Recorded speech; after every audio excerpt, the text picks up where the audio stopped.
Come on. No. Close enough. Down. Yeah, I'm just getting stuff together for some new Tornado Titans videos, actually. Well, So- yeah, I saw you talking about that. I don't know, Yeah. maybe ask you during the show, or if not, we'll catch Yeah, you that's afterward, fine. But Yeah, I feel like I'm finally back to doing stuff again. I basically took 2 years off, so it's Cool. kind of nice to be back in the swing of things. no, it's awesome. Were you in like Aruba or anything in those 2 years? No, unfortunately, I was just Sabbatical. in New Mexico. So Kinda Way like- down in New kinda like- Mexico? they both have sunshine. That's all I can tell you. There you So that's go. about. It's the same sun too, allegedly, but I can't. All I right, haven't so confirmed that. if you happen to be jumping on, those of you that are live, welcome to Stormfront Freaks podcast. We call this Stormfront Freaks Raw. If you're not watching us live and you're watching the recording after the fact, we call this Stormfront Freaks Raw because this is the recording of our audio podcast. This is episode 139 tonight. It's kind of cool because this is part 3 of a 3-part storm training series that we're doing. And our goal was basically to reach out to some amazing people in the weather industry that are doing some really cool content already, good educational content, things of that nature. And so we did part 1, and you can always go back and watch these later. But part 1, we had Skip Talbot and Victor Gensini on the show, and we were talking about really forecasting storms 30 days out, kind of all the way up to about 2 days out, and kind of what you're looking for and how to look for that. And then episode 2, we had Reed Timmer on, and the focus there was really on target. Day of, you're ready to kind of identify your storm target and where you're going. And then tonight, so this is part 3 of this 3-part series.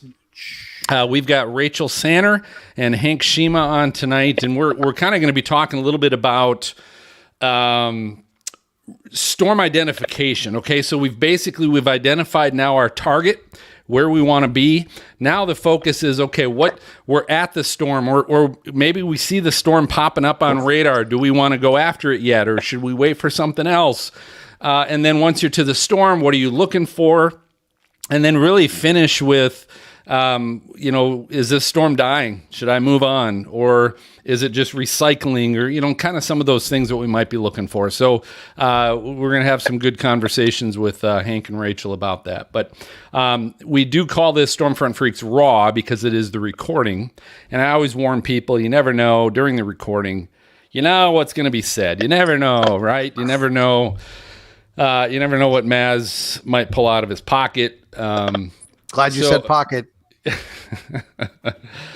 So we do call it Raw. If you want to listen to an edited version of this show, the audio version of the podcast, we always post that a few days later. And you can find that on Apple Podcasts and Spotify and iHeartRadio and I don't know, all kinds of them. You can just search Stormfront Freaks and you'll find it. So how you doing, Hank? Good. I'm just figuring out that my earphones aren't working. They're not. Yeah. But if I can not eat crackers like Michael Binsky did in the middle of the podcast the last time we were on here, and maybe this will work out. Good call. That's a good start, if nothing else, right? That would be a step in the right direction. Did you do this? Did you try to go to your settings and see if you could choose them from your settings? Of course not. So if you look down below, you see where the little gear icon that says cam mic. Yeah. Click on that and then go to your audio. There should be a drop-down menu. You might be able to pick them. Yeah, there it is. It says iPhone microphone. And I can promise I will not be eating crackers tonight. I just want to point that out to everybody. So Yeah, it's not giving me, I don't see the AirPod option. Okay. Yeah, printer's off, of course. How do I do it? I don't know. Bluetooth. All right. All right. Oh, okay. Okay, try yours again, please. Okay. Don't worry about We'll it. figure it out. We got time, man. Yeah, we got time. It's We're probably we're not on a hard start. It's not like we got to go. Connect. Oh, there he's We lost him. We pushed the wrong button. right. he'll be back, hopefully. Garrett's on. Hey, Garrett. Hey, Garrett. And Josh, though he has not yet changed the name of his display. Burnham Aerials. Oh, yeah. So one of the guys that founded the company I work for has a son. He's 7, and our guest tonight is his favorite person in the entire world. And he sent me the cutest question that I've got to try to find a way to ask at some point for him tonight. Okay. All right. We'll do it. Hey, well, welcome back, Hank. Welcome back to the show. It's great to be here again. Good. Any luck? Any better? No. How does it sound on your end? Terrible? No, you sound It's fine. not bad. It's no. Yeah, you sound fine. You could probably take them out of your ears if they're not working. No, or you can. they'll start working miraculously in the middle of the show. Right. Right. All right. So here. Did you want to say something there, Serena? Go ahead. No, I was gonna say when we see him like flinch and like throw the things out of his ears because the volume finally comes on and like blows out his eardrums, we just know why. Yeah, we know why. All right, so here's what we'll do. I'm gonna just quick record the cold start like I normally do, and then we will open the show. We will introduce the team, find out what everybody's drinking, and then Maz. I'm going to do a quick little intro to the fact that this is the third of a 3-part series, but then I'll turn it over to you to introduce our guests. Awesome. And then you can start with a question, but remember what your questions are focused on tonight, because a couple episodes ago, like you went in a totally different direction. Are you talking to me? Are you talking to me? I'm talking to you. Are you talking to me? But remember, that was the night that you had been out drinking before you got That's to right. the show. It was. It was. Just saying, it's kind of a repeat. It was. Uh-oh. We're in trouble. Okay. Oh god. Go ahead, MJ. No, I'm getting a little bit of noise from somewhere. I'm not sure where yet. Is it my fan? No, I'll it's mute you it's sure? like- Is it I'll mute. is it Hank? Give me a Hank's second. raising his hand. thinks it's him. Okay. All right. Okay. Okay. So the questions, if you kind of heard me earlier, so questions are kind of on, okay, this is part 3. So our focus is on, okay, we know where our target area is now. So now we're thinking of things like, as we're watching radar, when do we decide which little blip, that pops up, or what little cloud tower that pops up that we're going to go after or not, right? So we can ask Raychel and Hank those kind of questions. Got it. Then ask, like when you're at the storm, what are you looking for? Where do you want to get a good positioning with? Maybe depends on what you're trying to take photos of or video of, or what you're looking for. But kind of what, now you're looking at the storm, what are you looking for, right? And then also get into things like, all right, when do we know, is this thing dying out? Or is this just recycling, or is it going to get stronger? Do I stick with it, or do I ditch it and go find something else? Right? And it doesn't have to be just chaser focused, right? It can still be just, hey, I like storms and I'm looking, what am I looking for? Stuff like that. Does that make sense? We're good on that? And then Raychel and Hank, if by chance you want to like you get asked a question, you're like, oh, I got something cool I can show you on video. There is down below, there is a share button where you can, if you want, you can share your screen. But as you're sharing your screen, just remember we're primarily an audio podcast. So just kind of explain too, for someone that just might be listening. Yeah, try and do your best to. So, Hank, if you have a rattlesnake, make sure you're close enough to hear it. That's what we're saying. Right. There you go. That's good. All right. All right. Dan, Angela, we'll see you in a bit. All right. So, Raychel, Hank, you guys have any questions? But we'll take a break, probably about 30, bottom of the hour. We'll take a break, quick break, and then we'll kind of come back and do some questions in our game show. Okay. Boop, boop, boop. We good? All right. So I'm going to do the cold intro here first. Coming in, 3, 2. Hey, Storm Freaks, it's Phil, and we're finishing up our storm training series with a discussion on storm structure with chasers Hank Schyma and Raychel Sanner. We've also got hashtag WeatherFools and Potty Mouth Forecast coming up on episode 139 of the Stormfront Freaks. Is that Phil? Is that a piece of paper or a billboard you're holding on to? It was massive when you hold it next to the camera. Yeah. It's paper. It was big. It's cue cards. Very nice. Do it right here. I don't have a teleprompter. Sorry, Maz. Sorry. Yeah. I'm not that. Most people don't know how to work them anyway. Okay. Okay. You guys ready? Here we go. Coming in. 3, 2. Hey, welcome everybody to the most entertaining weather podcast. This is the award-winning Stormfront Freaks podcast, part of the Stormfront Freaks network.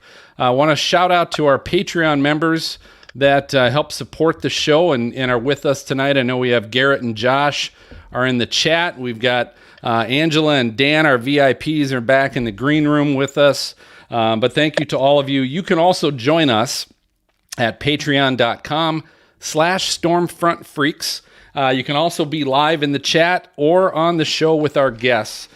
So go ahead and check that out. Let's find out who we got with us here tonight. It's always happy hour every night that we record, and we got to find out the co-hosts that are with us tonight. It's always it's different every single show. So, and we always tell you guys too, hey, feel free to join us as long as you're not driving or at work, right? Unless that has to be. I knew a guy whose job was he works at the Miller Coors brewing plant nearby, and he was a taste tester. Fun. Oh yeah, Bob. I remember Bob. He would get a ride to and from work every single day, right? Because he was a beer taste tester. What kind of isn't that amazing? It's amazing, but almost takes the fun out of it. You know, like that's awesome. That's true. All right, so let's find out what everyone's drinking. We got MJ, our producer and Skywarn coordinator up in Minnesota. MJ, what are you drinking? Well, tonight I've got a Yellow Belly small batch hard cider, barrel aged flavor. It's Nice. Excellent, locally done here in Mora, Minnesota. Oh, Mora beer. Yellow Belly. You got your Yellow Belly. That's right. All right, Serena, former meteorologist at the Mount Washington Observatory, among many other places. But Serena, what are you drinking tonight? I wish I had a weather themed beer. I'm in a rut right now, Ooh, but it's because of all this weather education. I'm focusing on that. I have a mango sour, and it's delicious. I feel like I'm in the tropics. Delicious. Nice. All right, and then we also got Maz, our former on-camera meteorologist in Cincinnati. What are you drinking, Maz? Or where were you drinking? Well, I'm in a California state of mind. I've got a little Malibu rum. Oh, yeah. And I think it's regular Coke. Yeah, it's pretty sweet. Nice. And in my Husker cup. And man, if they don't win soon, I'm going to be bummed out. I'm just saying. So, man. How many games have they played? It's one. Okay. You got some hope, brother. It's like, come on, man. You still got some hope. So, all right. So for those of you that don't know, we are in the process of completing a special series tonight. It's a 3-part storm training series.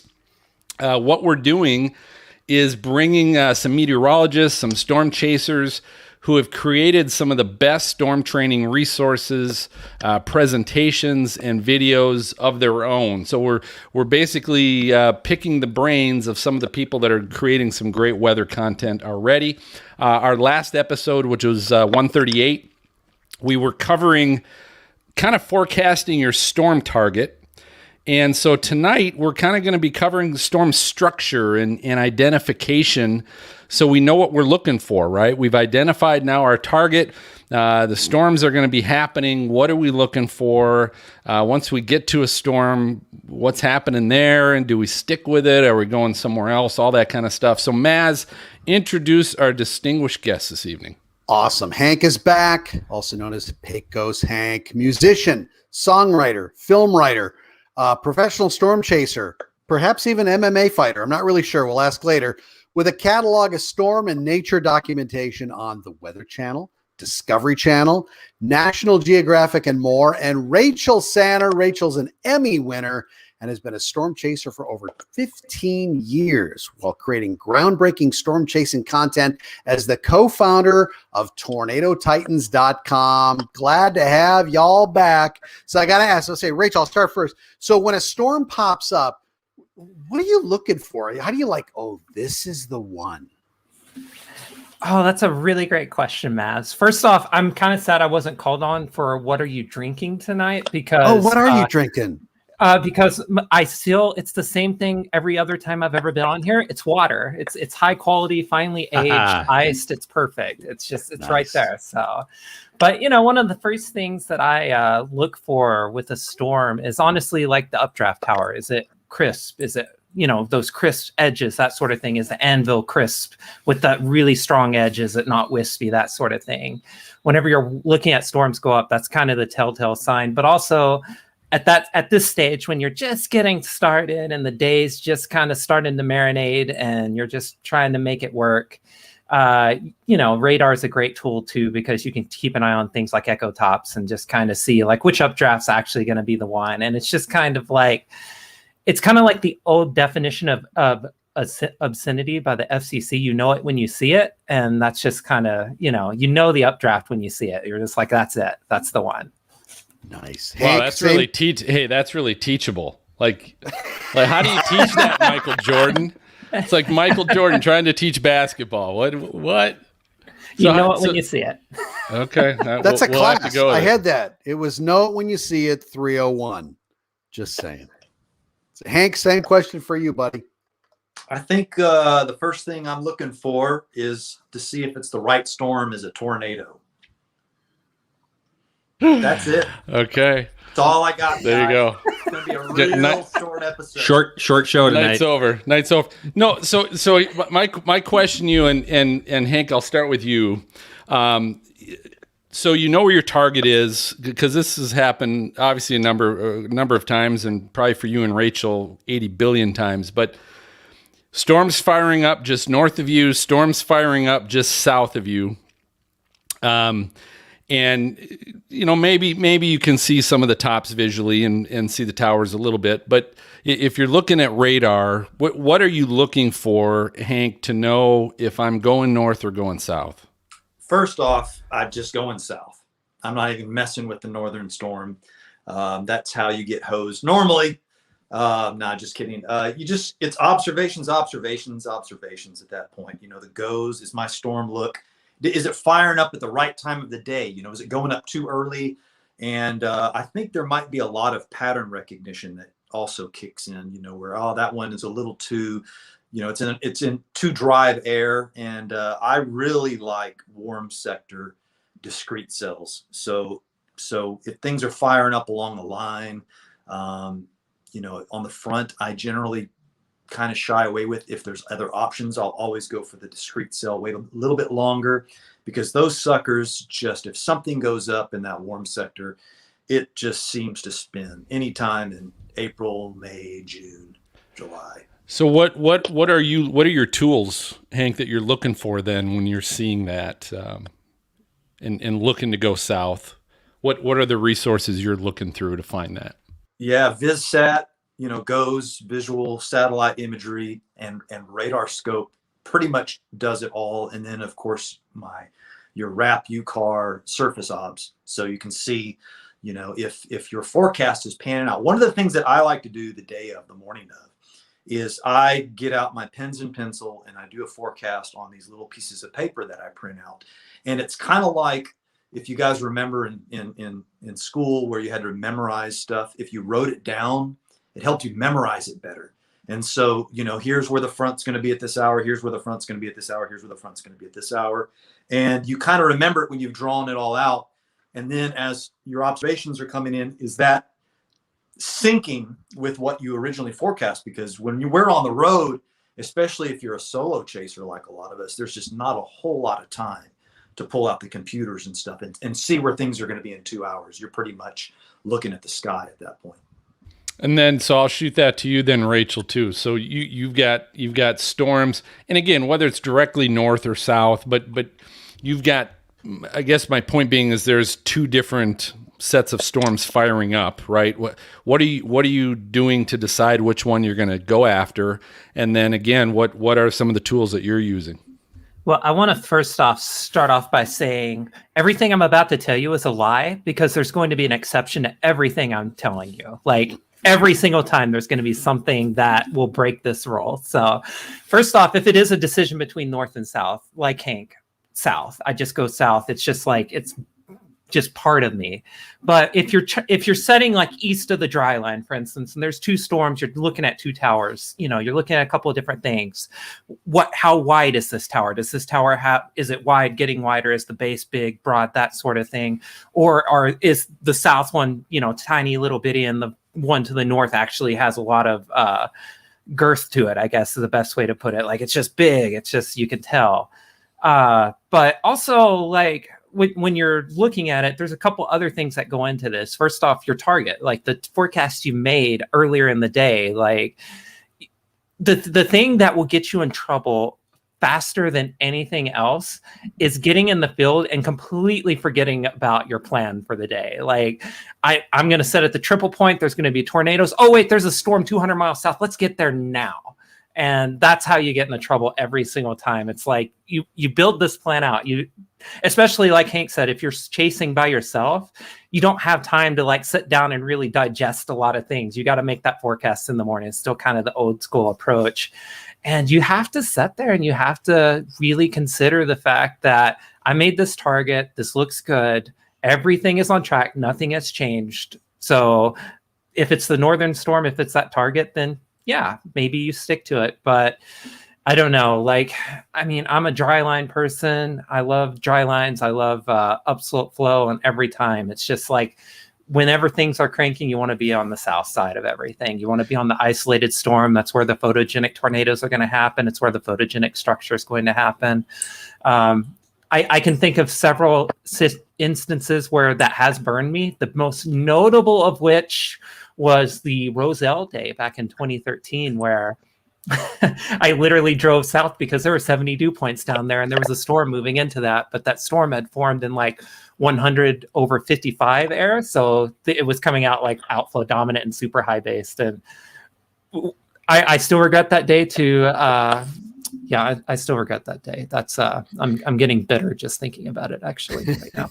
So you were talking about time earlier. So let's set up a day. It's tomorrow. It's the middle of summer. You got a dry line coming off the Rockies. You're sitting out there in Kansas or Oklahoma. You've made your forecast.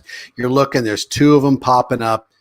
What time are you sitting out there? Like, how far in advance are you looking for something to develop? Or are you waiting for something to develop and then go, what's your prep time looking like? You know, for me, at least, it used to be when I lived in Oklahoma City, the hope was, well, I'm going to leave about 2 and be on a storm at 4, and I don't have to sit around in a field. Like, we're just going to go straight to the target. But now where I'm driving from New Mexico, and it's a lot different chasing now, I will say. It's more or less like I'm sitting out there starting at 8 a.m. some mornings, like just waiting, just eating breakfast, and I may or may not be in the target area. But ideally, like if you want to be in the right position during the day and you want to be able to like adjust, you want to try to be at least an hour or 2 before storms go to give yourself time. I mean, if you're any good at forecasting, you're at least in the ballpark already, but you don't want to be arriving on storm as 3 storms are going up that look equal. And you've got to it's just, you don't want to get behind the curve, so to speak, during a day. Awesome. Right. Those are all great points. And yeah, so we're probably checking the cams in the morning, trying to dial in what time we think initiation is, how aggressive has the herd been this year? How aggressive has the NAM nest been this year? And dial that all in. Speaking of, the herd was broken this year, at least from my perspective. It was great the first, in 2015 on up. But, yeah, you get out there hopefully as early as possible. But if you were chasing lightning all night the night before, you're off target and you're late. And that can work out for you. You're late. And so you don't jump on what Skip calls the sucker storm. There's always those, maybe a couple other first storms. It's very rare that one storm goes up and that's the storm of the day. I mean, it happens. And when it does, it's the greatest thing. Wynwood, Katy Wynwood, Coleridge, Pilger, just one storm goes up, starts throwing down right out the bat, but that almost never happens. You're just constantly adjusting. And Skip Talbot has this thing about the sucker storm, and he doesn't want to bite on the sucker storm. For those of you that are watching, I chased with Skip Talbot, Anton Simon, Tracy Simon, and Jennifer Brindley for a few weeks out of the year doing a tornado project where we're doing photogrammetry, trying to get some tornado data. And we all three have very different styles of forecasting. And so Skip is the kind of guy that he's up early. By the time I wake up and shake off the cobwebs, he knows what time everything's going to go down. And so we end up just following Skip most of the time. I'll try to wrap this up quickly, but he doesn't bite on the sucker storm. I do. So if a storm goes up, I'm going to bite on it, and I'm still keeping my eye on the original target. And I think I can do both. I can get that one and get back to the original storm. But how? So Hank, how often is that actually happening? I mean, is that like a pipe dream, or are you actually doing that? No, almost every time. I think there's enough time to get to both storms if you do what Phil said early. If you know when to fold, so you get on your storm and you're like, okay, it's time to leave this one. I'm going to fold early and I'm going to go back there and catch the other one. And if you can do that, you increase your chances, because the sucker storm will often surprise you and give you, if you're not just looking for tornadoes, if you like lightning structures, the sucker storm can deliver that. But if you're Skip, and I'm going to use his words, he's a tornado snob. He just wants the tornado. He makes, and he's right.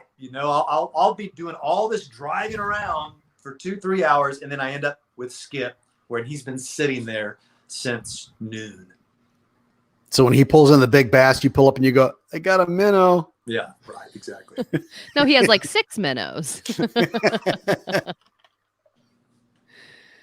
Oh, that's awesome. That's crazy. So, all right. So what are some of the things that you're looking for then, Hank, that when you're saying, know when to fold? So what is that? What are you waiting? What makes you fold? Like Rachel said, is the storm going outflow dominant? Is it in an environment where we don't really think this is the best environment? And we want that, that late storm where all that, what's it called? All the energy is built up and it's going to pop. We want one of those. So there's so many different parameters we have to go into, and it depends on the day. So I'm kind of going to just assume we're talking about a big day in May, classic Lilo. We're in Western Kansas. You want to get it's really simple. Me, Chase, big storm on those days. That's it. Rachel, what about you? How are you? And actually, I had the pleasure of chasing with you once, and we were on a storm that was dying, and we moved on. But so visually, what are you seeing in the storm or on radar that helps you know it's outflow dominant, it's dying? Yeah. There's a couple of different things I'm looking for. I'm out there for pretty storms, like textbook kind of structure, that sort of thing, tornadoes that are photogenic.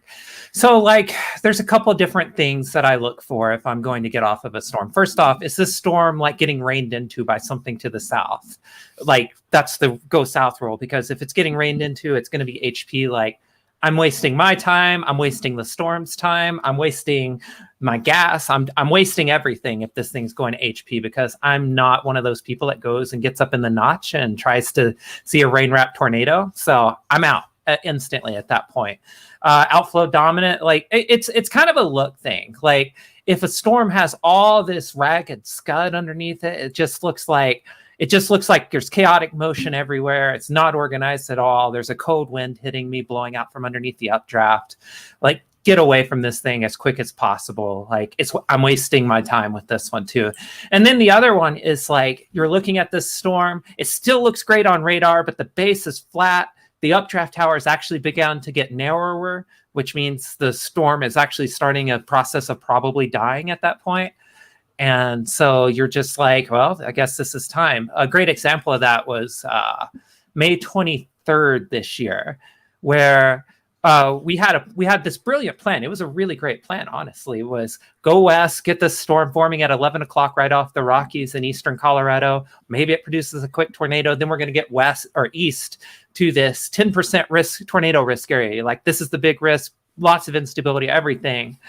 And honestly, I would do that I would make the same decision 100 times out of 100. Now, hopefully my windshield wipers wouldn't fall off and my key wouldn't disintegrate to where I can't turn my car off. And it's like a horrible game of like speed driving back to New Mexico after the chase. But like, it's just kind of like you kind of anticipate these things as you're driving, as you're making your plan through the day. Like Hank said, like, let's get on this first storm. Then we can bail out really quickly, get to our other target. Like, it's just kind of a day by day thing too. Some days it's magical and it's just one storm. Some days you just gotta feel your way through a day until it's like 7 o'clock and finally it's tornado time. I love when it's magical. It's always beautiful. So, hey, it is always storm season, and everyone knows the tropical storms are really kicking in high gear right now. But at helicity.co/SFF, they've got a huge selection of weather and hurricane-themed T-shirts, merchandise, all kinds of great stuff, including Stormfront Freaks shirts, beverage containers, and stickers. So all you got to do is go to the exclusive site, helicity.co/SFF, and you're going to earn 5% off your entire order. While you're there, you can also click on the Brands tab, and that's where you'll find all your Stormfront Freaks favorites.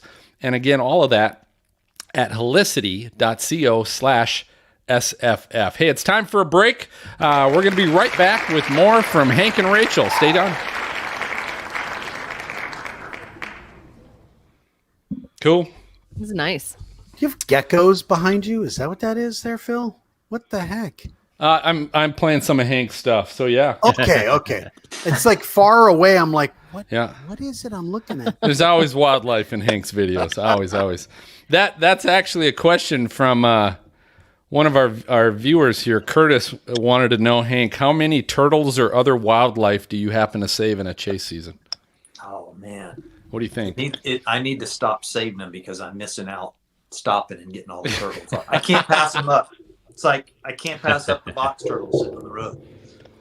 Do you ever keep any? Do you have any pets, aquariums in your house, or no? No. I love to see them in the wild. That's the reward. But one time, a buddy of mine said, "Can you please bring my boy home a box turtle?" And so I caught him a little box turtle in Campo, Colorado. And who wants to live in Campo, right? Right? People in Campo. The turtle, I brought him from Campo to Houston. I don't know if that's an upgrade or not. But anyway, so I brought a turtle home once. We lost all our Campo viewers, by the way. Thanks, Hank. Yes, we did. Thanks for that. Well, by the way, that's because it's dangerous and there's beautiful tornadoes and storm chasers go through there all the time. That's our first question coming back. Just saying. So Dan, Angela, you guys are on. Do you guys any questions that have come up here so far that you have for Hank or Raychel? I have a question for both of you. Well, first of all, thank you for sharing your knowledge. But what kind of like non-weather related things go into making a decision on whether to chase a certain storm or not, like chaser convergence, terrain, road network, stuff like that? You know, Raychel said that she likes upslope, and I don't like upslope. So I just have a terrible luck. Anton loves the upslope. Skip loves the upslope. I have a terrible track record with it. And so if there's an option, I will play, the dry line to the south. Yeah, I'm Hank. We agree. I'm a dry line person first and foremost. Growing up in Oklahoma, that's it. Like I'm learning to love upslope. Like May 22nd this year was a great upslope day in eastern Colorado, like Pumpkin Center. That was a day where a lot of people were up on this front. It was super messy. Like it produced like one brief photogenic tornado, but we had this tornado fest off the upslope in eastern Colorado. But like. To answer your question, Angela, in terms of non-weather stuff, I look for things like chaser convergence, honestly. If it's a high risk in Oklahoma, I kind of get worried about that, honestly. I've done that a few times. Like, it's not as fun. It's hard to make things happen. And then just road networks and such. Like, if I have... I chase the meteorology first and foremost, but if it's a tie, if there's like a great dry line setup by the triple point and one down the dry line 100 miles, and I'm trying to pick between them. Road network's going to come into play. Like, is this going to be a super crowded day on this storm and not this storm? Those sorts of things do tend to break the tie for me whenever there is a tie. Either that, or I just go run and see which side of the road I end up falling on as I run out of breath, and that's the determining factor of which way we drive. Nice. Thank you. And I've got a quick question. I guess primarily to Hank, but Rachel, you can jump in there if you've got an answer as well. So between the sucker storm and then the original target, perhaps what is your range that maybe you won't exceed a certain radius? An hour. Good question. Drive. Yeah. I was literally thinking hour, like when that question was, hour. Like if I can't get back in an hour, I'm not doing it. I'm staying where I'm at. Yeah. Right. Really? Even if, what if it goes tornado warned and it's 3:00 in the afternoon, it goes tornado warned and. May 22nd this year, Phil, that exact story I'm setting in, I don't remember, some little town. It's not Campo, but just a tiny town in eastern Colorado. Storm to our north is tornado warned. You go on the Twitter and you're like, oh, that's a very pretty tornado. Everybody in your group's wondering why you're not going north. And you're like, listen, everybody, we have got this. The target still stands. It was just a little over an hour away from us. So we just, we hung out. We hung out and then bolted south when that first blip appeared on the radar, and it was already had that cyclonic curve look to it. Like, it was time. We made it happen at that point. Huh. That's awesome. I had a bad day in Abilene where I was doing that. It's like I went more than the hour, and I had a bad day in Abilene. So don't do that anymore. I get it. Yeah, it's just like my thing is don't deviate from a well done forecast in the morning, because the data you're getting in the afternoon may be more current. But like, for instance, like the HRRR is going to lie to you. I mean, we talk about that. So I said, I'm going to lie to folks. Like the HRRR is going to lie to you too so much. Like, it's just that damn model is just like. What was it this year? Why was that? Why was it off as much as it was? A new update. Oh, is that what it was? Really? I mean, I don't know. I can only speculate. It could have been just a different kind of year where different kind of storms were going up. But in the previous years, I've been pretty marveled by the HRRR. And even I just spent 2 weeks in Arizona and couldn't believe how accurate it was in Arizona. Yeah. And then here I'm chasing here I live on the sea breeze every day. And I'm getting daily, CG barrages that 10 minutes before it just dumps, and it just is wrong. It's not even in the ballpark. So it's who knows what it is. Like some scenarios it picks up on really well, and others it has trouble with. And so maybe last year it was more of these kind of storms. I don't know. Yeah, I had this weird I had this weird chaser upbringing where I was taught to forecast with surface patterns. Like it's just a weird thing, like relic from the 2003, 2004 era, where you just kind of look at a surface pattern and you can tell so much about what the atmosphere is doing just by looking at, how fronts are oriented, that sort of thing. And yeah, I don't know. I just tend to stick with that and already start with the starting point that these HRRR is lying to me, but it may be instructive. It may lead me to the promised land if there's a tie or something, but I just tend to stick to the same surface pattern targets over and over again, which opens me up to a lot of punishment some days, honestly. Yeah, I'd say it's a good tool for what time do I need to get up tomorrow? Okay, if you've been driving all day, it's a great cheat sheet. What time? Where do I need? Okay, I probably need to be able to be here tomorrow, so I'm going to set my alarm. 12, 1. What are you talking? It depends on how far we're driving. If Skip's with you, he's up at 7 and saying, "Guys, we really need to be in Montana." You guys are in Dallas, right? You're right. All right. So here's what we'll do. We'll come back out of break. I'll start with a few more with a question. We'll maybe go another 10 minutes, 15 minutes with questions. And then we'll go to our lightning round, which is our game show. We'll play a little game show before we take a break. Should be before top of the hour. So anybody, any questions? You good? I got one. like to ask during the show? Yes, not Yeah. now. Okay. No, that's fine. Yeah. No. Save it. MJ got that. He's like, yeah, not now. All right. So here we go. We are coming in 3, 2. Hey, welcome back. So we are in the final part of our 3-part storm training series. Hank and Rachel, they've already been sharing some great experience on really knowing if you're on the right storm, when to go after the right storm. Tell me this, Rachel. I'll start with you a little bit.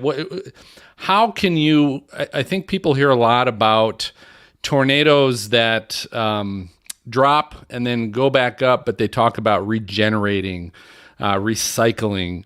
What are you looking for in that sense to know that A, it's not over, because B, it's recycling or regenerating? Yeah. So whenever you're on these cyclic cells, you got to keep an eye on, first off, you can get this like tunnel vision almost of the tornado you're witnessing right now. But usually off to the east, off to the northeast, there's a new low level meso basically wrapping up right there if this thing's cyclic. And so you want to be keeping an eye like downstream, like, and that's where you got to be careful as a chaser too, to kind of keep that in mind as you're positioning, not to like get northeast of a existing tornado and there's one forming on top of you. Like, you got to keep this stuff in mind, but it's usually east or northeast the existing meso. You're going to see another one ramp up and make things happen, and that's how you get the twins, that sort of thing. So what are you looking for in that east northeast one then?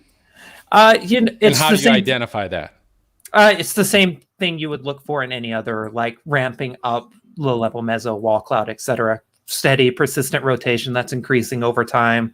Oftentimes it can happen really fast whenever you get to a cyclic situation, wherever you get a tornado, it'll happen really fast. It's just like, it's almost like tornadoes happening here. Oh wait, this is ramping up. Tornado. Oh wait, there's a tornado over here. It's like, it's that quick. It happens very fast whenever that happens. I mean, Dodge City, Pumpkin Center this year, so many, Cherokee Day back in 2012. There's so many days like that.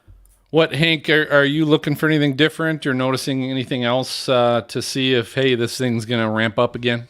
I think if you've done your basic spotter, course, and you understand, I'm guessing if you're listening to this podcast, you understand what a supercell looks like, what an outflow dominant supercell looks like, and you definitely don't want an outflow dominant supercell generally if you are after tornadoes. So how do you see an outflow dominant? It's like Rachel said, there's, I always call them curtains. Like, it might have a look where the storm, the scud and these cloud tags look like curtains blowing out. If you had a fan inside your house and blowing the curtains out the window, it kind of has that arcing look like that. And so you learn to decipher the clouds. Does the mesocyclone have more of a kind of a bell round shape, or is it flat? A lot of times when these storms go up, they're supercells for like a really brief window, and they'll start rotating, but then they really quickly become outflow dominant. And there they might have almost a linear look, like a small little line segment. So you've seen all these storms. The more you chase, the more you understand, okay, this pattern results in this pattern results in this, and you're making a mental note of them. And we could really go on and on about the different things to look for. It'd be easier to show you guys photos, but describing them, like, just, you want that beautiful mesocyclone, with the updraft, with inflow going into the storm. You want the grass to be bending, to the north or towards the storm rather than going in your face. Unless, you're an RFD, then you have to understand that if you're towards the south, the wind's going to be blowing that way, and there still is going to be inflow towards the notch. So if you have a basic understanding of these things, you can see clouds moving from left to right, and there's inflow going into the storm. There's things like wall clouds that are lowering. There's a lot of dancing going on, as I like to see, with the wall cloud, and it's happening very rapidly. You hear chasers say, look at that motion, look at that motion. You can see when these bases really start to, if you will, suck and pull up all those clouds and stuff like that. But I think even if you don't really understand basic spotter, features to look for, you're still going to look at a supercell and you're going to know, like, that lizard brain is going to kick on and say, this storm means business. So Hank, you mentioned lizard. I know you're a bit of a animal conservationist. So you're out in the thick of things. You're like, man, it is dropping. This is a storm. Ooh, what is this crossing the road? So what is the craziest thing you've seen cross the road? Don't say chicken. And have you been like, I got to save this. I'll get the video later. Where are you drawing the line on this? Because I've seen you with some freaky animals, man. Yeah, this is crazy. There was a tornado about to touch down, and I'm driving, and running across the road was a Daniel Shaw. And I didn't know what to do. Like, do I stop and help it? But I think the craziest thing I've seen. Was he really running? Is a Daniel Shaw running. Yes. Running. He was running. Okay. If you ever see a Daniel Shaw, please stop and help it. But don't feed him. Don't feed him. Actually, feed him. Invite him to your house because he will fix everything. Daniel stayed with me for a week this year. And during a downtime, and it was going to be one day, and he just started fixing everything. He set up our security cameras. He fixed our cable, fixed my computer. So yes, feed Daniel, get him over to your house. He'll fix everything. So seriously, you've saved a bunch. I've seen you with rattlesnakes. I've seen you with all kinds of stuff. What's the wackiest thing you've been like, oh, dude, I got to save you. Daniel Shaw. He's not giving it up. Okay. Yeah. All right. So Rachel, so here's another question. Storm's happening. Are you, and this could change, right? This could change. Do you like to get close, and how close do you like to watch and photograph and take videos from a distance? Where are you? What's your sweet spot?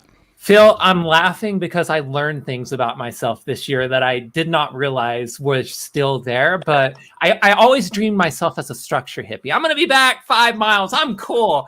That first beautiful tornado touches down at Lockett this year. And I'm like, oh, we're getting within a half mile. We're getting like 100 yards from this thing. Like, if I can help it, like we're doing this right now. So apparently I've learned things about myself this year. I do love being close to tornadoes. It's kind of like it's that thing wherever you're like, it's a situational thing. Like, some storms are not going to produce a tornado, but are very pretty. And so, yeah, we're going to be back. We're going to enjoy the structure, the lightning, the wind rushing through the field, all that stuff. But if there's going to be a tornado, it's typically like stand back, wait for it, and then pounce on it and be there whenever it happens. So Hank, are you close, distance? What do you like best? I like to be close, but if I like also when there's not that opportunity to be close, because I don't have a lot of structure shots. And Lockett, I was far back. Daniel and we were sitting back just doing the structure and all that. But like Rachel was saying, if you've got a storm like that where it's so visually, you can see everything. You can get really close to those and feel really comfortable. You can, because there's just so little precipitation wrapped around it. You don't want to do that, obviously, around the HPs or even just some of the really fast moving beasts, especially in Dixie Alley. But that Lockett storm, that would have been a great storm to get close to. So neither of you have chucked the whiskey bottle saying, have a drink on me? I mean, that's why do you think I don't do TV anymore, Matt? All right, so here's my last question to you guys. We were talking about this before we started recording the show. Angela, I was talking to Angela, one of our VIPs who's up in South Dakota tonight, and I was talking about chasing there a couple years ago, and there were some chasers that it was actually what ended up happening. Big derecho came coming through South Dakota, and there were some chasers that camped out in the Badlands, and the storms were going to be firing up west. It's still fairly west of the Badlands, but they obviously were doing something that I've considered, which is go to some really neat landmarks and then hope that you can get a good lightning shot somewhere in the distance or something, but you've got the cool landmark in the foreground. have either of you chosen to give up getting close to that tornado or storm because you want to be in a certain spot to get the landmark shot? Raychel, I'll start with you. That's a good question, Phil. No, I mean, honestly, like whenever I start the chasing, like it's about the weather, like I could care less about, like usually it's happy accidents whenever there's a nice like shed or a windmill or something that really frames up and scales the shot really well. That's usually a happy accident that you just kind of come across in the moment. But yeah, it's just like whenever the chase starts, whenever it's time to get down to business, it's about like getting that video that you're after. It just is. So Hank, have you gotten Cadillac Ranch in the foreground while there's a tornado spinning? No, I think you're right. It has to be a happy accident. You can't really forecast those things too much. However, if I'm in Bella Forche and there's a tornado on the ground and there's a mothership that's going to come over Devil's Tower, I'm leaving that tornado in Bella Forche. Yeah, So that would be it. have either of you had a day where you're like, this sucks, I'm never doing this again, I quit? No. Raychel. I took 2 years off for a reason. No, I'm joking. No, there are days where you're really pissed off or really mad. There's days you're really mad for sure, but there's not, for me, it's always like, this is pretty cool. Like I could be back in the office. I could be like typing up a social media post or something like that, but this is pretty cool. This is worth every moment. So yeah. When I get pissed off, that means I'm going to chase my ass off double time. Yeah. From there on out. You chase like I play blackjack. Double down. Same results too, right? Yeah. True story though. Like the day I was most pissed off was that Katy day. Like I had chased the day before, was put into a really bad target to start the day. It was a bunch of left splits coming up through northern Oklahoma. There was a tornado like right by my hometown, and I was so pissed off. The next day I basically walked into the station and said, "There's nobody targeting down here. I'm going here. There's going to be a tornado here." I chased pissed off that whole day. Like, and that's where the Emmy came from is that day. So I got to keep that. I got to keep that energy. I hear some thunder in the background. It's time for a lightning round. So this is our game show of flashy and brilliant questions that we always play with our guests. And tonight we're going to play a fun little game. You guys are going to like this. I'm going to call it Tornado Alley Music. So Tornado Alley Music, Picos might be right up your alley here, buddy. I don't know. So Raychel, you might have your work cut out for you tonight. But here's what I'm going to do. I'm going to pitch you two against each other. And the freaks are kind of backup of the backup. So I'm gonna go to one of you first, ask you a question. If you don't answer it correctly, I'll go to the other one to see if they can answer correctly and steal the point. And if they can't, then finally we're going to go to the freaks. And if they get it, then I'll give them the point. Does that Basically make sense? A last resort. Last resort. Last resort. So what I'm going to do is I am going to give you the name of a famous musician, and you have to tell me what state in Tornado Alley that they are from, that they're famous for being from. Does that make sense? All right, so let's do this. Raychel, I'm going to start with you. Give you a shot here first. And I'm going to start with, let's see, Chuck Berry. Chuck Berry. What state in Tornado Alley? And sometimes I'm a little liberal with Tornado Alley. Like, that's kind of ambiguous. But I was going to say, last time we played this game, Tornado Alley. Well, we stretched it a little bit just because of our guests. We did. Are we going like all 50 states, Phil? No, not that much. we're pretty much down the center. We're pretty good. Okay. So Chuck Berry, what state is he famous for being from? Yeah, this is like the underdog of the century story, but I'm going to go with like Texas to start off. Not correct. Hank, you get a chance to steal. Ooh, I guess I can't say Louisiana. We're not calling that Tornado Alley. So I'm going to think Blues, Illinois, Chicago. Incorrect. Freaks, you get a chance to actually steal on the first one. What do you think? Mississippi. was thinking Iowa. Mississippi is not Tornado Alley. You're the one with it stretches Tornado Alley, not me. I didn't stretch it that far. That would be Missouri. Chuck Berry, Missouri. All right, we're going Garrett to gets Hank. it right.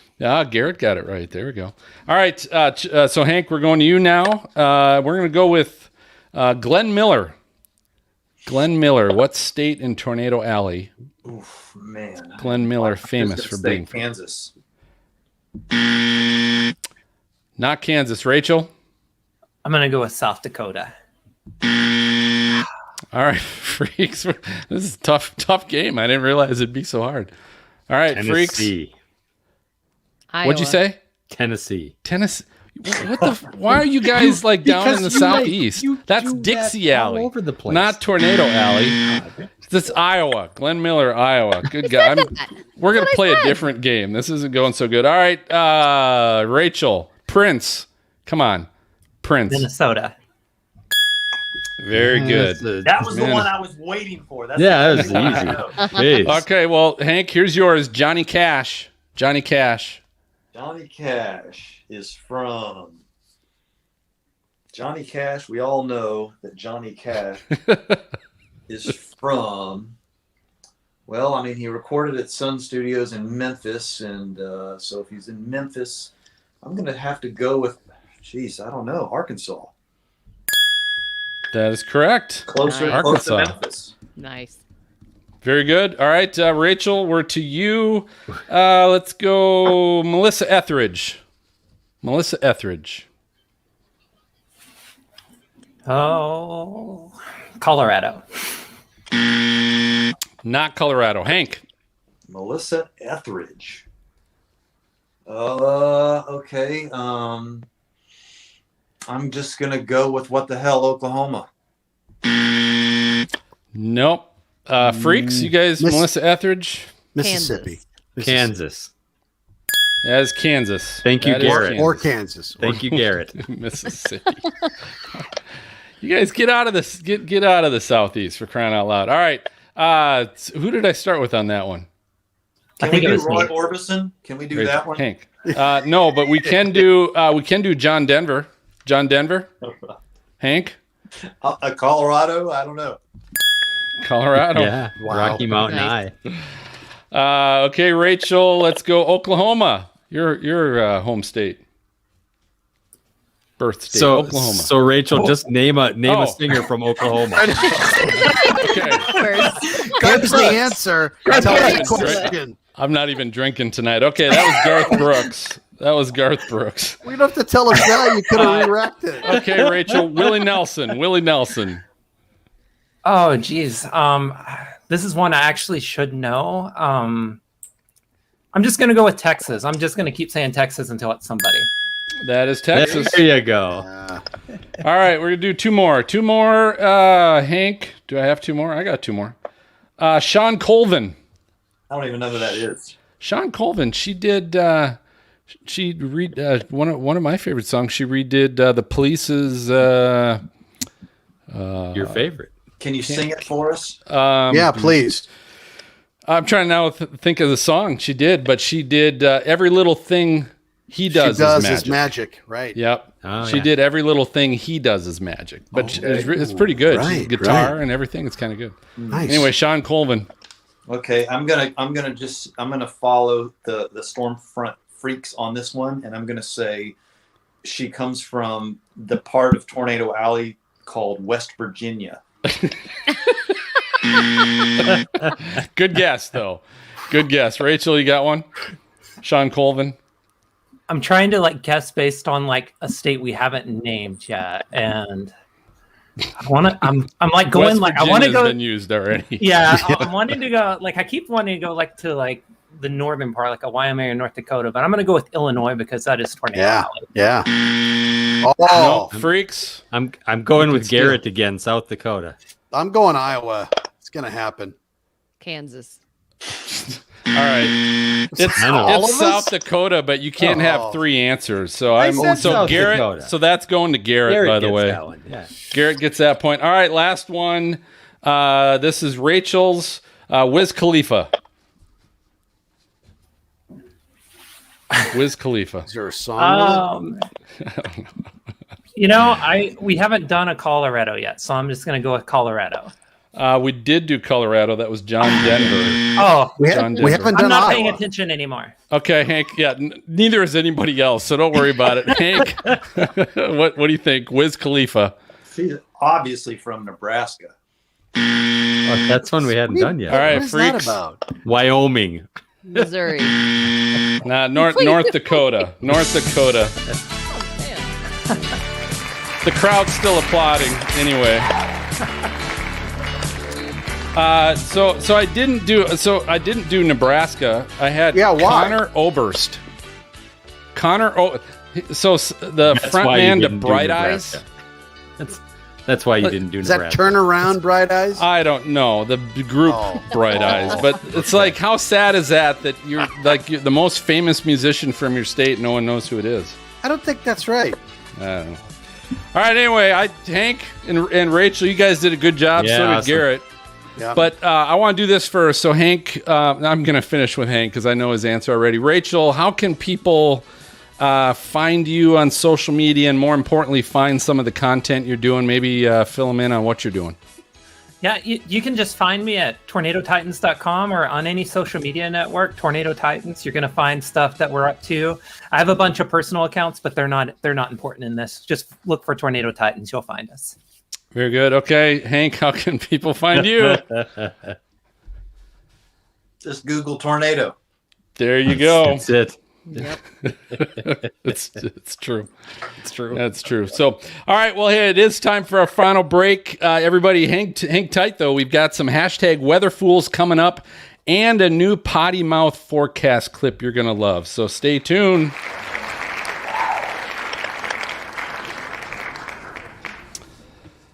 Awesome. Nice. That was good. That was I have good. a question for Phil. Shoot.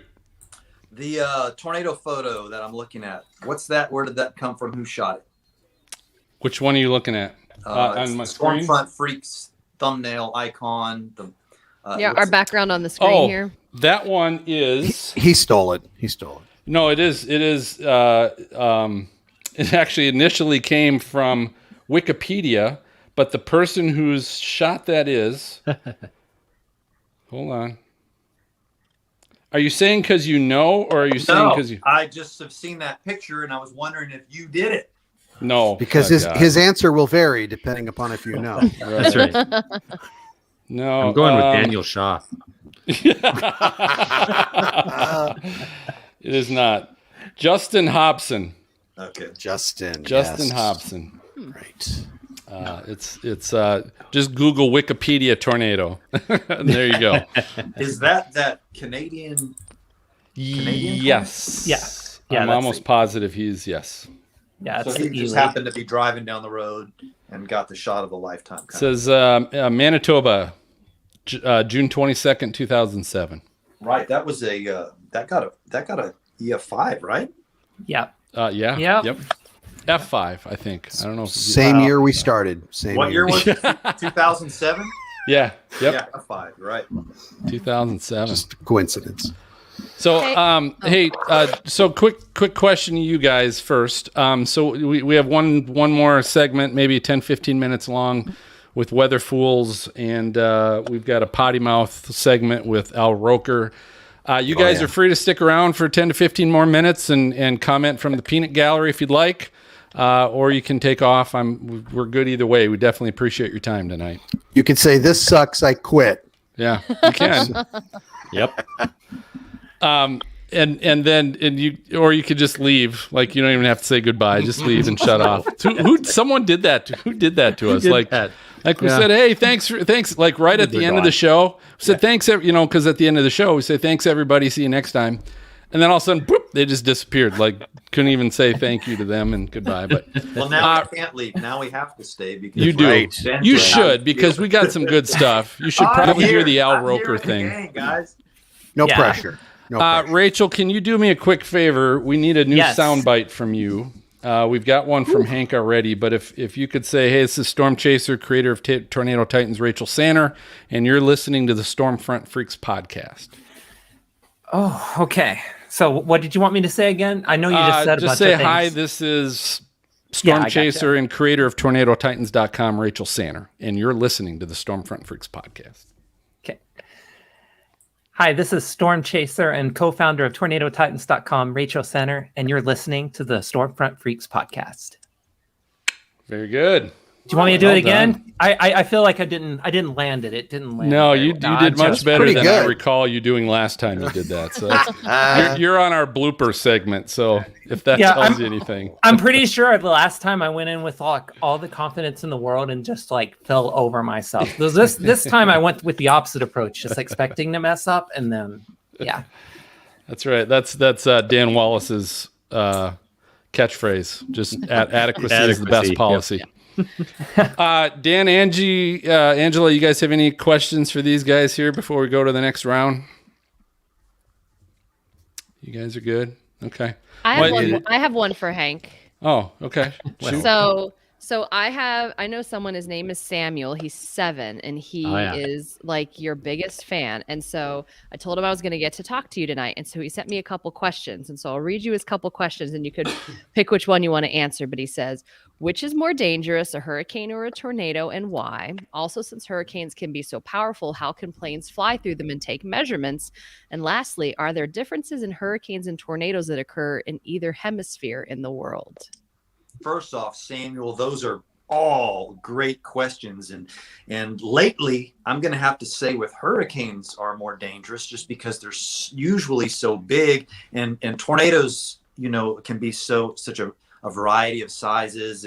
But with the storm surge, which is extremely dangerous and causes so much damage, I'm going to say that generally hurricanes are more dangerous, but I'm not sure. So you should definitely not take my word for it.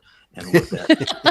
And as far as flying through a hurricane, that just is amazing that they can do that. And so I guess you've really got to know what you want to do, and you probably don't want to go crosswind, I'm guessing, right, guys? You want to kind of fly with the stream or into the stream, but don't cross the stream. Don't cross the stream. Don't cross the stream. That's cross beams. Daniel, take that with you. Do not cross the streams. That's perfect. Thank you. He's going to absolutely love that. Thank you so much. All right. Do we got any questions Daniel, from I the said Daniel. It's okay. Sounded like Samuel. It's to me. very I did close. at the beginning, but at the You did. end, Yeah, we'll edit it out. That's I good. wanted to make sure we had both 7-year-olds, Samuel and Daniel. He'll cut it. That's a great question. We got a twofer. Yeah. Hey, yeah, and there's a Daniel out there somewhere that had the same question. So you Running covered across it. the road when I'm driving. You're covered. Yeah. Yeah, you're covered. Any MJ? Any questions from our? I'm looking. No, it was Are we mostly pretty good? just participatory in Okay. some of the discussion and such. So here's what we'll do. Let's just keep Angela and Dan on here in the Yep. last segment as well. But we're gonna start with Serena. We're gonna start with potty mouth forecasts. Okay. I'm gonna do that one first. Yeah. And what is that? Remind me the intro for that So again. this is searching the dark web, and we're finding cast out weather reports from our weather friends that had maybe some bad language in it, which is why they cast it out. And we found it, and we're going to share it with them. We edit out the bad stuff, but we share these segments that have been cast out. Pretty much every forecast you did, Serena. And so I've got Why haven't I been featured? I've got one tonight to share with you. And then when we're done with that, can you also do weather fools? Introduce weather fools. Sure. So the potty mouth forecast. This is your intro song, okay? And I'll do a little applause to that. And then of course weather fools, right? So I've got 3 weather fools. Who else has weather fools to share tonight? Oh, nice. MJ's got 3. I've got 3 listener contributions, and there's Hank with the theme. I'm maybe just Hank do the intro. You should let. Yes. Yeah. No That's kidding. good. Do it, Hank. Yes. Nice. Rachel, then you come in with vocals. Do it. Hey, are you good? Hank, do you want to do that, buddy? Do you want to do the intro? Sure. Okay, you're doing it then. What am I doing? Just that? Yeah. So this, so all I've got, so I'll let you play that part. Then I'll start the applause. You can keep going. And then while you're playing, Serena will kind of introduce what Potty Mouth Forecast is. And then you can just kind of tune out. Let's do Does it. that sound good? Yeah. All right. Anybody else with Weather Fools? I had 3, but they're probably redundant because it's all like people doing flooding stuff, and they're not loading right now. I can't get them to work. So, All right. So We'll much save for it for that. next time. yeah, I will. Turn around, Yeah. don't drown. That's always, I always So- reuse those. Is it just you and I, Phil? I guess. Yep. Okay, so we got our screens Potty up. Mouth so- and then Weather Fools, and this is 139. Episode 139. Yep. Go to Okay. episode 139 show notes, and then Freak Fan Box, MJ. I got And one. I'll close this out. And we only do the 139 for the Weather Fools. We're not doing Yeah, Potty because there's Mouth. nothing to share for the Potty Mouth thing. Potty Mouth. Yeah, they'll hear it. So, okay, is that good? Everybody good? When does it end? Are we like episode 2,900? Yeah, I don't know. Who knows? Okay. One of us will die eventually. Wow. That'll cue us. All righty, let's do this. Hank, you are coming Mine is bad. in 3, 2.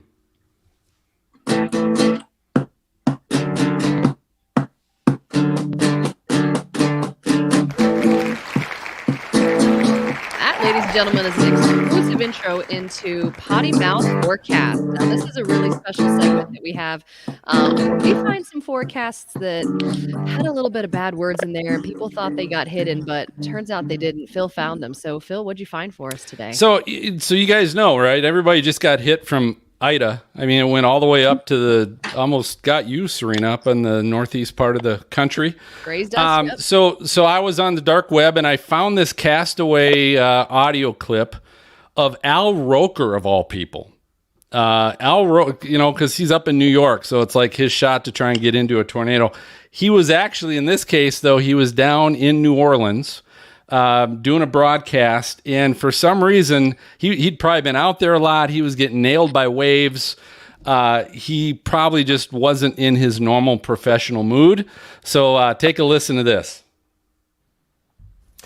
Welcome back. We're now going to get an update right now on Hurricane Ida from our friend, Today Show co-host Al Roker. He's already in New Orleans, which is in the track of this storm. And Al, this looks like a monster storm that's coming. All right, sorry, I guess we lost communications, Chuck. Right now, we are looking at imminent landfall of this storm. Winds of 150 miles per hour are right now forecast, but we expect landfall in the next couple of hours. They will be at 155 miles per hour. Storm surges upwards of 15 to 16 feet, 20 inches of rain or more with this system. The eye wall, 15 miles wide with 150 mile per hour winds. It's basically a 15 mile wide F3 tornado. That's what's coming in to this area. And so as this system comes in, people have hunkered down. They are doing their best, but I'm telling you, Chuck, the difference between a Category 1 storm and a Category 4, as far as the wind destruction, over 330 times more powerful. So we are waiting for this to make landfall, a powerful storm that is going to wreak real havoc. That's Chuck? for sure. Al Roker, get out of That's that for unsafe sure. weather there. That's Thank for you, sure. Al. I gotta say, Al. I picked him up in the airport in a limo, and he was nothing like that. He was really a nice guy. Oh, that doesn't mean he's a nice guy. He just, had some choice words to use, I guess, during He's that, probably on Bourbon Street before. That's what I'm saying. Likely. Fired up Anyway. about the storm. He's emotional. He's the people's I guess. meteorologist. I guess. Al. All right, and that is the sound of Weather Fools. Now, I think especially after the past week of weather, there's probably hundreds of submissions out there. We've tried to narrow it down to a few good ones here. catching people doing silly things on video, unsafe things, dangerous things, foolish things that they shouldn't be doing. And so I think we've got a few examples here tonight from Phil and MJ. So MJ, we'll have you go ahead and start. All right, so let's see if I get this to work. So this first one was submitted to us by listener viewer Tim Boland, and you watch this person in the taking some pictures of Henri, and they tip right Plumber over. crack. They tip right over, showing a little bit too much, perhaps. Running to Part-time grab plumber. the hat, but it's awfully windy there in Hurricane Henri. So that's there it is one more time. There you got tipped He right just falls over. Up And at the That's crack of definitely dawn. Henri. Crack. So our crack second jokes. one from Lori Grace Bailey. And this is a turnaround, don't drown. And I don't know what this car is thinking, because that is a raging flood with waves, and they drive right into it and get swept away. There they go, getting swept down the road. Bye-bye. That's like, hey, I think I'll drive through the Ohio River. I mean, I mean, you can't look at that and not think, I don't know how you do it. Don't do even that, folks. Even if you've never heard a "turnaround, don't drown" message, you would think that You something shouldn't have like to. exactly would something Right. in you would say, "Don't do that." there's a road here somewhere. Exactly. Oh my God. And our last one is submitted by Giovanni Moreno, and says, "This man is my spirit animal as he takes on a dust devil." So I don't know if this is really a fool as much as it's just a badass. You know, Always wanted to do that. He's like boxing. He's boxing with it. Yep, and MMA. kickboxing, and doing the whole thing. He comes in again. There you go, Hank. Okay. So MMA there you right go. Who wouldn't do that here? Okay, maybe Yeah. I'm a weather fool, but come on, who wouldn't do that? That's awesome. With safety glasses, though. So there you go. Yeah, right. Exactly. There you Awesome. go. Thanks, MJ. All right, Phil, what do you got for us? I have got. You guys might have seen or heard about this. This was during Ida, and from MSNBC, there was a reporter reporting on the hurricane that was coming, and some guy parks in a white pickup truck behind him and starts running towards this the meteorologist that's doing the broadcast. Oh, crap.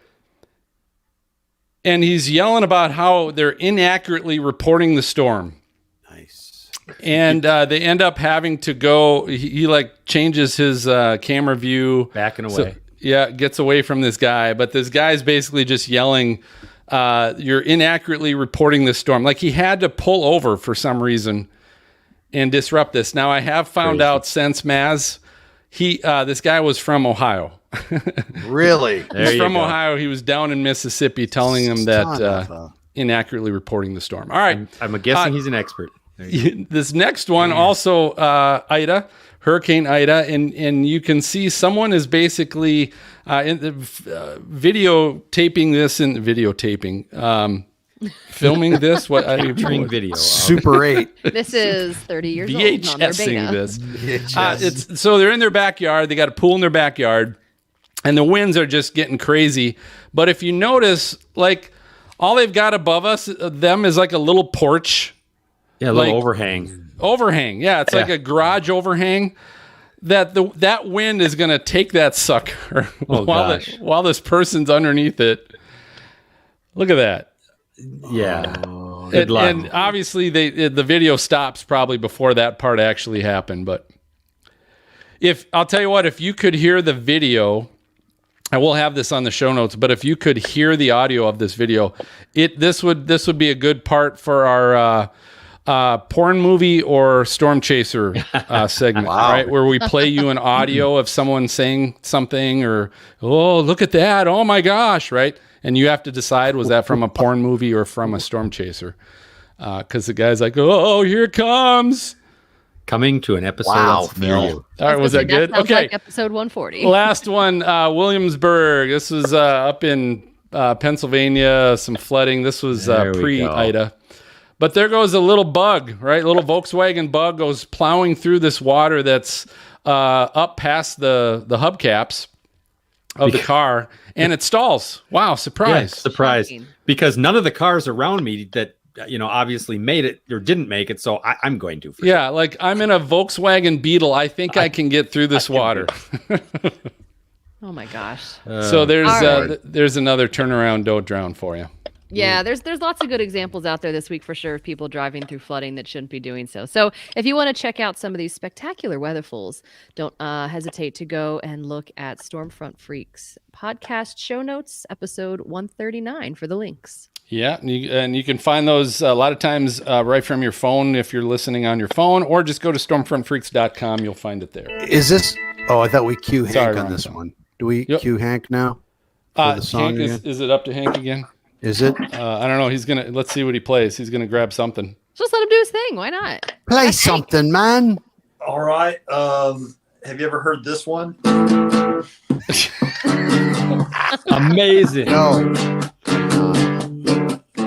Send me a postcard, drop me a line. You got mail, baby, yeah. All right, MJ, what do we got in the mailbox? Well, we had a ton of them last time, but we got one this time. So hey, yay. That's all right. We love them all. It's Noah Sherry, so we certainly appreciate Noah checking in. Noah replied to a Twitter post asking what are some of your favorite weather and science podcasts, and Noah said, Weather Brains, Passion Twist, and Stormfront Freaks. Wow. Of course. Did we have to send a check? Yes, we do. Okay, they also sent their address, so we're good. But Noah also said I have podcast overload. So, but thanks for checking in. Remember, everybody, you can check into on Twitter, Instagram, Facebook. I think we're still there. All of those places, and find us on email at questions@stormfrontfreaks, and get a hold of us. Let us know what you're thinking. Awesome. Cool. All right. I think that just about does it for this episode of Stormfront Freaks. Thanks for listening or watching. Hey, before I announce our next guests, if you like the show, don't forget to subscribe or follow the Stormfront Freaks Network so you get notified and receive the latest episodes of our show and El Nino's, the Tornado Hunters podcast. You get that delivered right to your podcast player the moment they get released. You can also visit patreon.com/Stormfront Freaks, and you can check out all the ways that we can do more for you and that you can also help support the show. So might be getting live access to view and chat during our raw video recordings, exclusive merch. You can even join us and our guests in the green room as one of our VIPs. Just visit patreon.com/Stormfront Freaks to join the team. And again, thank you for supporting the show. The show is all about our guests, and special thanks to our amazing content creators tonight, Hank and Rachel. Thanks so much. Awesome. Thanks for joining us tonight, and it's great stuff. It's always good getting some feedback, and you guys do an amazing job with the content you guys create too. So thank you for doing that. Our next episode, we're going to be back in 2 weeks, recording live and raw for our Patreon members on Thursday, September 16th. We're going to have the managing editor of Space City Weather and meteorologist Matt Lanza is going to be with us. The audio podcast will be up and available the following Sunday as normal. And I think that's it for MJ, Maz, Serena, Hank, Rachel. We got Angela, Dan, for all of you. I'm going to go ahead and signal the all clear. We'll catch you guys next time. So good night, everybody. Goodbye. Cool. Hank, Rachel, thank you so much. There we go. Yeah, thank great you job. so much. Awesome. Yeah. Lots of fun. It's always That was a good good time. time. Thank you both so much. Thanks for sharing your sucky weather day too. I really appreciate that. They always have them. They always have them. Quick, Dan or Angela, you guys have any other questions for these two before they take off? No, thank you. Yeah, thank you. Cool. You guys need to drink more. I'm just saying right now. The two of You you. just need to I'm drink working. more. So I never get to leave work, so I will it's say I kinda went hard. I went on the air once after a muscular dystrophy telethon. We went out afterwards and had tons of champagne before the late show. Yeah, that's not a good idea. I would never do that again. Because you're so careful. You're like, and the temperature is 72 degrees. I mean, you're really did they careful. have you do a song and dance? Like, were you doing Sinatra? And I was very nervous. start spreading the news. Yeah. Call that number on your screen. It's when a potty mouth originated. Yeah. Cool. So hey, Rachel and Hank. So we'll edit the show, and then we usually upload it. MJ uploads it like on Sunday. I'll tag you guys on a couple social media things so you know when it's up. Just so you guys know. Okay. Cool. I can do all the retweets, all that. But Yay. cool. So appreciate you guys. Really do. So thanks for joining us. Okay. Yeah, so awesome, guys. Thank you. Thank Great you job. All right. Awesome. Good night, guys. See ya. All right. Anybody else have anything for the good of the group? Did you say Space City? Space City Weather, Houston. So they do. He's down in okay, Houston. okay. That Serena, you knew him, right? Or you know him, right? He's a friend of mine, and and so he does Space City Weather, and they've got like more following for their weather forecasts on their various outlets that they do than like their TV meteorologists in the area. What? Like Wow. in Houston, they're like killing it in Houston. They're amazing. So the other thing is I told him when he booked that day, I was like, well, that's going to be a landfalling hurricane in Houston on that day or within a day or two. So, but